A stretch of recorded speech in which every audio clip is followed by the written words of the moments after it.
Welcome to Brother Owl's Garden. I'm Brian, and I honor your presence here today. Today I was sort of reflecting and remembering about some observations that I've had in my fairly recent life that all sort of came together beautifully. And once I was able to see them in that way, it changed forever the way that I dealt with them and the way that I was able to understand them. So before I tell you what that was, I'll ask you a question.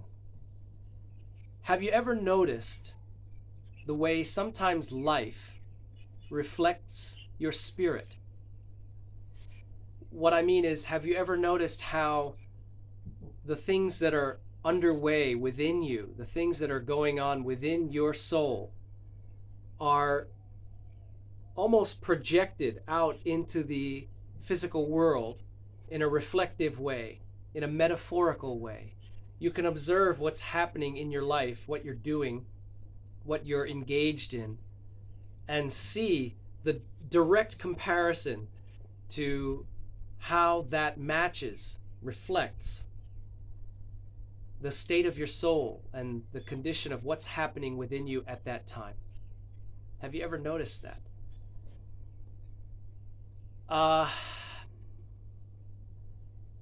Saint John of the Cross, San Juan de la Cruz, he is the one that is credited with coining the term the dark night of the soul. He was a Catholic mystic in Spain.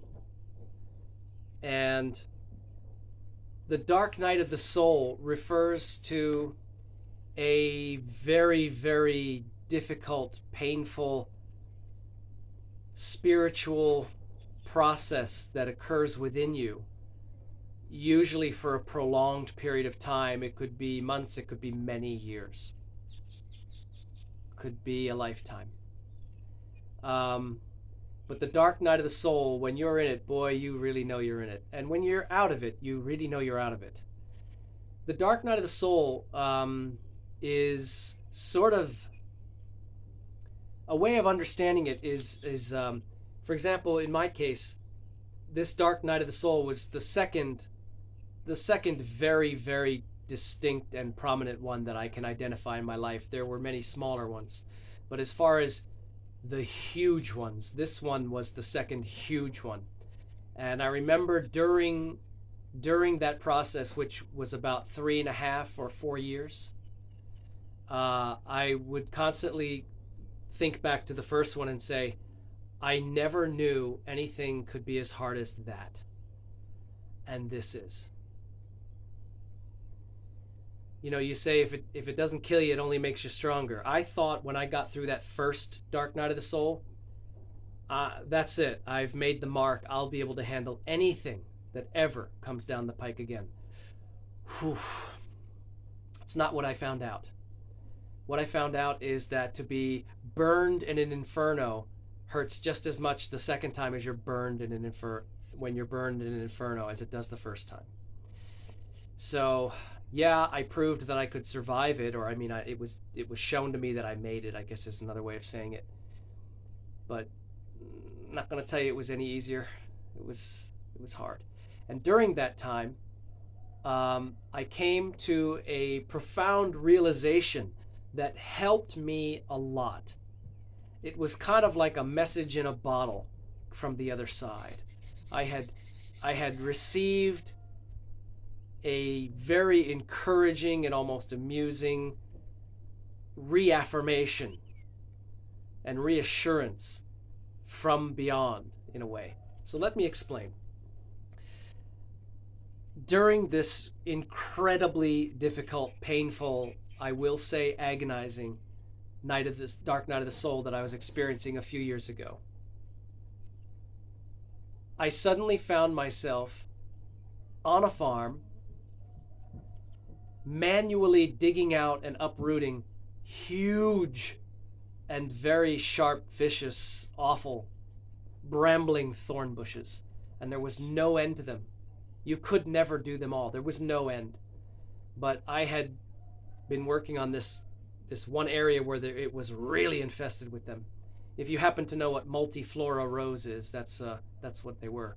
They can be 10, 12, 15 feet in diameter on the ground, and 10 feet high, and just vicious. They're awful, and they're an invasive species, and they're just very hard to be around. You don't want to get too close to them. But there I was, on my belly, crawling on the ground, which was covered in old thorny sticks and things, and just grudging and forcing my way miserably underneath these things to hack away at the roots with a hatchet, and then to try to pull all those branches away which stick on everything, normally your arms. Literally tear bits of flesh off your arms. It's awful.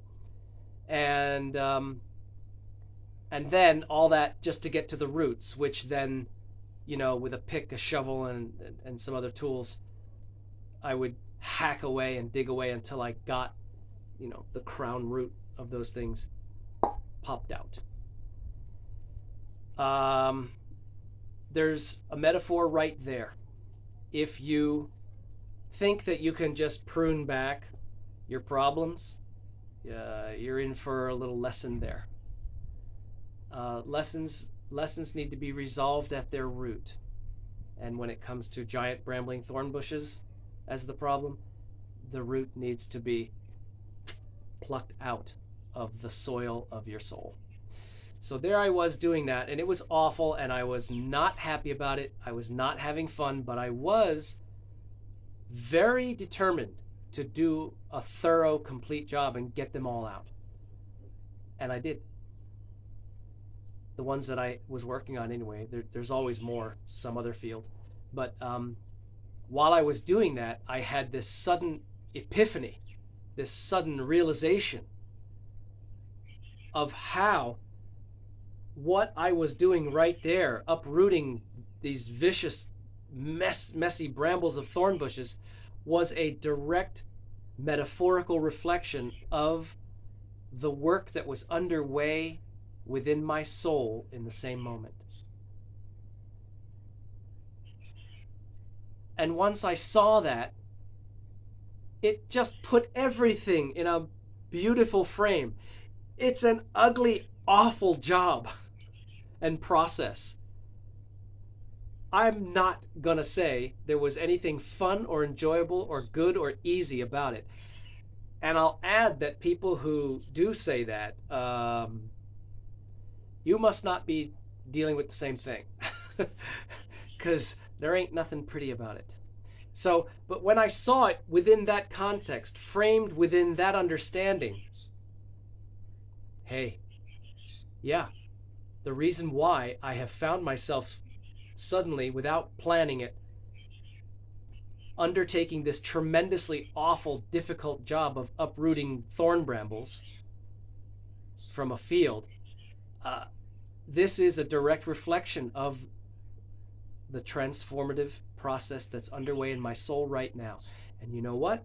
Seeing it that way gives it meaning. Well, it had meaning. It brought the meaning to my awareness. Once I became aware so lucidly as to the meaning of what was happening, I can handle it. I stopped feeling grumbly and whiny about it. And when bits of flesh were torn from my arm, I just ate the pain and just said, well, it's part of the process. I can do it because I'm gonna do this. There is no not doing this. This has to be done. This is happening now. I'm all with it. I am no resistance. I'm all flow. Let it go. I knew I was going to come out the other end of it, torn up, beat up, bruised, and stronger, wiser, and better. And I did. Fast forward several months later, I find myself unpredictably, unforeseen, working on a biodynamic farm in Hawaii where 95% of the tasks that I did were all one thing: weeding, endless, endless rows of biodynamic vegetable crops. Endless. You would start at one corner of the field and you would go and you'd sit on this tiny little wooden bench, just enough to keep your butt off the ground, and you could kind of shimmy along, and for your back mainly. And I would be doing that for hours and hours, moving along the rows. And at first, I started off with, I said, well, this is going to be absolute drudgery, so I'm going to put some headphones on. I'm going to listen to some meditation music or an audio book or something like that, and I'm going to make use of this time. I'm not just going to go nuts being bored yanking weeds. And that was like 2 or 3 days that I did that, and I said, nah. The reason is because I felt not present. And it occurred to me, almost in a whispering of the higher self, put the headphones away. You need to be fully present to the task at hand, because it's more than you think it is. It's not just pulling weeds. And that made me remember one of the quotes of the Buddha, Siddhartha Gautama. He said, do what you are doing. That's another profoundly simple and simply profound tidbit of wisdom. What does he mean, do what you are doing? He means be solely and fully present to the task you are engaged in now. When you are pulling weeds, be pulling weeds. When you are washing dishes, be washing dishes. When you are driving your car, be driving your car. Don't be driving your car, talking on the cell phone, doing your nails, combing your hair, checking Facebook, all this other nonsense. Multitasking in our culture is revered and praised. Oh my God, she's such a great multitasker. He can multitask. Like, I got news for you. Unless you're an astronaut, in general, multitasking, you should examine whether that's really the right thing to do, because it's probably just fragmenting your consciousness and compromising every bit, each of those fragments, by giving it less of your full presence, because you're jamming them all in the same toll booth at the one time. You've got all these vehicles, these actions you're doing, these vehicles that you're trying to jam through one toll booth at the same time. Well, there's going to be some fender benders and damage and compromising done there. So, as the Buddha said, do what you are doing. And I said, yeah, that's absolutely what I need to be doing, what I'm doing. So I put the headphones away, focused on the weeding, and it was then that it hit me. Boom! Oh my gosh! A few months ago, I had the epiphany while I was doing the really painful, difficult, dark work, the shadow work of the dark night of my soul, reflected in yanking out those thorn bushes. Now, I've made enough progress that I can look back and say, yeah, I've got a long way to go, but I've come a long way too. So, I know there's a lot ahead of me, but I also can see that I've made progress behind me.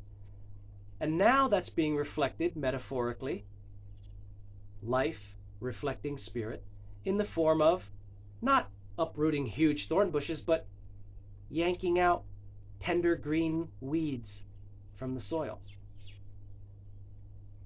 And I smiled. I got it. It's a message from the divine. There's my little message in a bottle. Hey, kid, you got a long way to go, but you've come a long way.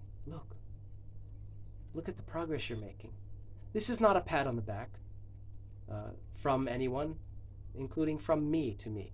It's just hey, you are making your way through this. You're gonna make it. It sure was hard, and you've got other hard things ahead of you. But you're gonna be all right. You're making progress because you just keep on keeping on. So between those two epiphanies, those realizations, I was able to see kind of a spectrum of how in my life spirit was being reflected by the life around me, what I was doing.